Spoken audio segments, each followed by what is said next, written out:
اچھا، ہم جاننا چاہیں گے سب سے پہلے کہ یہ جوڈیشل انکوائری کا مطالبہ کیا جا رہا ہے، سندھ حکومت نے اسے کروانے کے لیے خط لکھ دیا ہے؟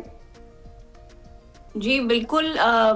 سندھ میں اپوزیشن جماعتیں بالخصوص ایم کیو ایم ان کا دعویٰ تھا، ان کی ڈیمانڈ تھی۔ انکار پاکستان پیپلز پارٹی کی سندھ حکومت نے کیا نہیں تھا۔ ہم نے کہا تھا کہ فرسٹ انیشل رپورٹ آ جائے، اس کے بعد اگر ضرورت ہوگی تو جوڈیشل انکوائری کرا لی جائے گی۔ اس کے لیے chief justice Sindh high court کو خط لکھ دیا گیا ہے، کل چیف منسٹر صاحب کی طرف سے خط چلا گیا ہے، اور اب آج ہم توقع کرتے ہیں کہ چیف جسٹس صاحب کسی حاضر جج کی سربراہی میں جوڈیشل کمیشن قائم کر دیں گے۔ ٹھیک ہے۔ اچھا سعدیہ صاحبہ، یہ ایک اور چیز جس کو بھی ہم ڈسکس بھی کر رہے تھے انٹرو میں، کہ جو دکاندار ہیں وہ خاصے پریشان ہیں، جن کی ساری زندگی کی جمع پونجی تھی اور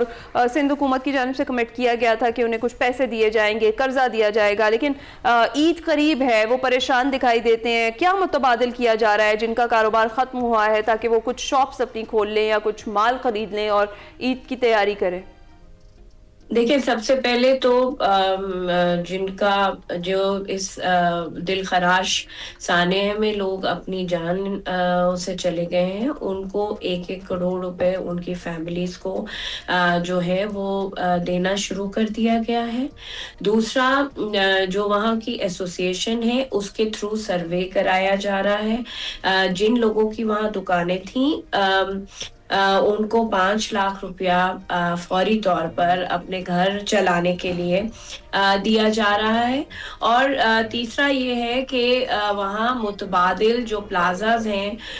وہاں کی مارکیٹ ایسوسیشن نے کمٹ کیا ہے، سندھ گورنمنٹ ان سے بات چیت کر رہی ہے، ایک پلازا میں 500 دکانیں اور ایک پلازا میں 350 دکانیں، تاکہ وہ لوگ آلٹرنیٹیو جگہ پر، جب تک گل پلازا، کیونکہ کم از کم بھی گل پلازا کو بننے میں 2 سال لگیں گے، وہ بنے گا، جب تک وہ اس جگہ پر اپنا کاروبار کر سکے۔ اس کے علاوہ جو ہے وہ مارکیٹ کا ایک کمیٹی بنائی گئی ہے جو سروے کر رہی ہے کہ کتنا نقصان ہوا ہے، وہ سندھ گورنمنٹ پورا کرے گی۔ اور اس کے علاوہ جو ہے وہ 1 کروڑ کا قرضہ جس کا سود سندھ حکومت دے گی لوگوں کو اپنا بزنس اسٹیبلش کرنے کے لیے، ہم ارینج کر رہے ہیں۔ بالکل ٹھیک۔ سعدیہ صاحبہ، اس واقعے کو سننے کے بعد، اس کے بارے میں جاننے کے بعد تو پوری قوم جو ہے وہ اس وقت سوگوار ہے، لیکن اس کے علاوہ یہ جو دکاندار ہیں یہ ایک خاص ٹراما سے گزر رہے ہوں گے، کیا اس ٹراما ہینڈلنگ کے لیے بھی کوئی بندوبست کیا گیا ہے؟ ہاں جی بالکل،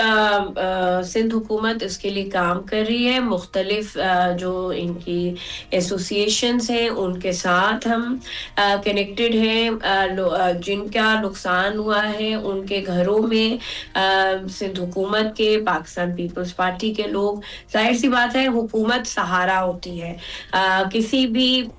ملک کی، کسی بھی صوبے کی حکومت جو ہوتی ہے وہ اپنے شہریوں کے لیے سہارا ہوتی ہے، ہم ان کے ساتھ ہیں، اور اگر کسی میڈیکل فیسلٹی کی بھی ضرورت ہوگی تو وہ بھی سندھ حکومت اپنی ذمہ داری پوری کرے گی۔ رائٹ۔ اور سعدیہ صاحبہ، جس طریقے سے شرجیل میمن صاحب نے بتایا کہ سول ڈیفنس نے 2023 سے جو متعدد فائر آڈٹس ہیں وہ کیے، لیکن جو گل پلازا ہے اس میں حفاظتی انتظامات نہیں کیے گئے، تو جو ذمہ داران ہیں ان کی سزاؤں کے حوالے سے کیا فیصلہ کیا گیا ہے سندھ حکومت کی جانب سے؟ دیکھیں، انیشل رپورٹ آئی ہے، اس پہ جو ہے وہ اس کمیٹی نے ریکمینڈ بھی کیا ہے کہ کن کن لوگوں کو اس پر جو ہے وہ شامل تفتیش ہونا چاہیے، ان کے خلاف سزا کا، لیکن کیونکہ اب جوڈیشل کمیشن کی ڈیمانڈ تھی، اب جوڈیشل کمیشن اس معاملے کو پھر سے دیکھے گا، اور جو سزا، چاہے وہ حکومتی اہلکاروں کی ہو، چاہے وہاں کے جو مارکیٹ کے لوگ ذمہ دار تھے، ایسوسیشن، ان کو ہو، مکمل سزا دی جائے گی، کیونکہ بہت بڑا ایک واقعہ ہوا، لوگوں کا کاروبار ختم ہو گیا، لوگ اپنی جانوں سے چلے گئے، تو جس کی بھی کوتاہی ہے اور وہ ہے، اس کے بارے میں